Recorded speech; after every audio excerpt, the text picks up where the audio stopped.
اگلا سوال ہے کوئی صاحب کر رہے ہیں.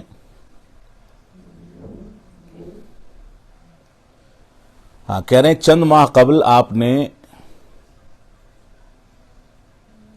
زید پٹیل صاحب پر ایک سوال کے جواب میں تبصرہ کیا تھا کہ ان سے متعلق کچھ منہجی ملاحظات ہیں. اس کے بعد آئی پلس پر ایک آدھ نام لکھے ہوئے ہیں فلاں فلاں صاحبان نے آپ کے خلاف بہت غلط اسلوب پر مشتمل گفتگو کی تھی. لوگ کثرت کے ساتھ اس بات کو سمجھنا چاہتے ہیں کہ منہجی ملاحظات سے جو اشارہ کیا گیا تھا اس کی تفصیل کیا ہے. دیکھیے مجھے بھی کم سے کم 40-50 جگہوں سے کم از کم احتیاط کے ساتھ میں کہہ رہا ہوں یہ سوالات آ چکے ہیں کہ آپ نے منہجی ملاحظات کی بات کہہ کر کے اجمالی گفتگو کی تھی، اس کی تفصیل آنی چاہیے. تو پہلے تو میں اس بات کی صراحت کر دوں کہ اسلاف امت کا اور سلفی منہج کا یہ طریقہ رہا ہے کہ کبھی کبھار تفصیلی ملاحظات کے بجائے اجمالی ملاحظات ذکر کیے جاتے ہیں اور اجمالی ملاحظات پر ہی اعتماد کر کے ان لوگوں کے بارے میں رائے قائم کر لی جاتی ہے جن پر اجمالی ملاحظات کی بات کہی گئی ہے. تو یہ منہج کے خلاف نہیں ہے. ملاحظات کبھی اجمالی ہوتے ہیں کبھی تفصیلی ہوتے ہیں. میں اس موضوع میں پڑھنا نہیں چاہتا تھا لیکن کثرت سے یہ سوالات آ رہے ہیں اور آج یہاں پر بھی کسی نے یہ پوچھ لیا ہے تو میں اس کا صرف ان چیزوں کا جواب دوں گا جن چیزوں کا تعلق منہجی ملاحظات سے ہے. یہاں پر بات کی گئی ہے کہ فلاں فلاں نے آئی پلس ٹی وی پر آپ کے خلاف کچھ چیزیں نشر کی یا کچھ گفتگو کی. تو جو چیزیں گفتگو کی ہیں جو چیزیں نشر کی ہیں ان کے اسلوب کو دیکھ کر کے ہمیں اتنا سمجھ لینا چاہیے کہ ان کے اندر کتنا ظرف ہے یا ان کی کیا اوقات ہے یا ان کے اندر کتنی منہجی گرفت ہے کہ ایک عالم کسی غیر عالم پر منہجی ملاحظات کی بات کرے تو غیر عالم کو چھوڑ کر کے عالم کے اوپر غلط انداز کا اسلوب اور غلط انداز کی زبان اختیار کی جائے. یہ خود منہج کے خلاف ہے. تو منہج کے سلسلے میں یا ملاحظات کے سلسلے میں ہمیں یہ سمجھ لینا چاہیے کہ ملاحظات اسلاف امت کبھی کبھار اجمالی بھی ذکر کرتے تھے اور کبھی تفصیلی بھی ذکر کرتے تھے. اب مسئلہ یہ ہے کہ زید پٹیل صاحب پر کون سے منہجی ملاحظات ہیں جن کی جانب میں نے اشارہ کیا تھا اس کی تفصیل معلوم کرنا چاہتے ہیں. میرے ذہن میں کچھ چیزیں اگر ہیں تو میں اس کو ذکر کر دیتا ہوں. بنیادی طور سے اس بات کو سمجھ لیں کہ آئی پلس وہ ٹی وی چینل ہے جس نے عموماً برادرز اور غیر علماء کو متعارف کرانے کا کام کیا ہے. ماضی میں کثرت کے ساتھ اس پر غیر علماء اور اسی طریقے سے برادرز آتے رہے ہیں، ان کے پروگرام کیے جاتے رہے ہیں اور ان میں چند وہ افراد بھی ہیں جن کے اوپر باقاعدہ ملاحظات ہیں، یعنی باقاعدہ ایسے اس انداز کی تنقیدیں ہیں جو تنقیدیں سلفی منہج کی بنیاد پر کی جانی چاہیے. ایک اسی میں سے اورنگ آباد کے ایڈوکیٹ صاحب ہیں جن کو آئی پلس نے متعارف کرایا اور حقیقت یہ ہے کہ ان کے یہاں منہجی خلل اس حد تک ہے کہ جماعت اسلامی کی فکر سے واضح طریقے سے متاثر نظر آتے ہیں. تو غیر علماء اور برادرز کو، غیر علماء واعظین کو متعارف کرانے میں آئی پلس کا ایک بڑا کردار رہا ہے. یہ پہلا منہجی ملاحظہ ہے. اور اسی طریقے سے اس میں ہمیں اس بات کو بھی سامنے رکھنا چاہیے کہ کیا کوئی ایسا ایپیسوڈ یا ایسی ریکارڈنگ جو آئی پلس نے پیش کی ہو جس کے اندر ردود پائے جاتے ہوں، نہی عن المنکر کے فریضے کی انجام دہی کی گئی ہو، ایسے ایپیسوڈ جس کے اندر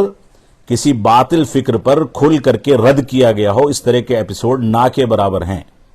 جبکہ انسان کا دعوتی پلیٹ فارم جو ہے اس میں جہاں ایک جانب شریعت اسلامیہ کے مسائل کی وضاحت یعنی امر بالمعروف کا فریضہ انجام دیا جانا چاہیے، وہیں دوسری جانب نہی عن المنکر کے فریضے کو بھی پوری دیانتداری سے اختیار کیا جانا چاہیے. تو نہی عن المنکر کا تقریباً فقدان ہے اس چینل سے. اسی طریقے سے علماء سلف کا اور بہت سارے بڑے علماء کا، بلکہ میں صراحت کے ساتھ کہوں غالباً شیخ سالم الطویل حفظہ اللہ ہیں، جو कि कोयत के बड़े उलमा में से हैं, वो उन्होंने इस बात की सराहत एक जगह पर की है कि मुल्हिदों और एक्स मुस्लिम या इस तरह के लोग जो इस्लामी बुनियादों पर शुबहात पैदा करते हैं, उनके शुबहात को जब तक कोई इज़्तिरारी कैफियत पैदा ना हो जाए, जब तक उनके शुबहात को आवाम के सामने लाने से परहेज करना चाहिए। क्योंकि होता यह है कि अगर हम शुबहे का और उनके एतराज़ात का जवाब कमा हक़्क़हू नहीं दे सके तो सुनने वाली आवाम के अंदर इस्लाम के बारे में वही शुबहात बैठ जाते हैं। इस वजह से जहां नागुज़ीर हो वहीं पर उनसे डिबेट या उनके शुबहात का जवाब देने का काम किया जाना चाहिए। हर चीज़ को उठा करके एपिसोड्स बना करके और डिबेट की शक्ल में नशर करना और आवाम में उसको आम कर देना, ये दर हकीकत खतरे से खाली नहीं है। अल्लाह रब्बुल आलमीन हमको कुरान और सुन्नत और मनहज सलफ के पैरवी की तौफीक अता फरमाए। इसी तरीके से ज़ैद पटेल साहब पर एक मुलाहिजा ये भी है, मैं आगे मजीद नाम नहीं लेना चाहूँगा, एक मुलाहिजा ये भी है कि मुफ्ती यासिर नदीम वाजिदी जो कि गालिबन कनाडा में हैं और एक्स मुस्लिम से वो अपने चैनल के ज़रिए डिबेट करते हैं, ज़ैद पटेल साहब उनके चैनल पर अक्सर नज़र आते रहे हैं और ज़ैद पटेल साहब की मौजूदगी वाले डिबेट में सूफिया की तारीफ पर मुश्तमिल नात भी गुनगुनाई गई है और उसके अंदर गलत अंदाज की चीज़ें और सूफिया की तारीफ मौजूद है। इसी तरीके से इस बात को भी समझ लेना चाहिए कि ज़ैद पटेल साहब ये भी कहते हैं कि जो भी मुनाजरात एक्स मुस्लिम से वो करते हैं वो मुफ्ती यासिर नदीम वाजिदी के मशवरे से करते हैं और मुफ्ती यासिर नदीम वाजिदी कहते हैं कि मैं जो भी एक्स मुस्लिम से डिबेट करता हूं उनकी तैयारी कासिम नानोतवी के जरिए से फायदा उठा करके उनकी किताबों के जरिए करता हूं। अब आप सोचें, कासिम नानोतवी मनहजी लिहाज से क्या हैं, उनका मसलक क्या है, उन पर क्या मुलाहिजात हैं, उनसे फायदा उठा करके एक सूफी वहदतुल वजूदी अगर कोई डिबेट कर रहा है, यासिर नदीम वाजिदी खुद वहदतुल वजूदी हैं,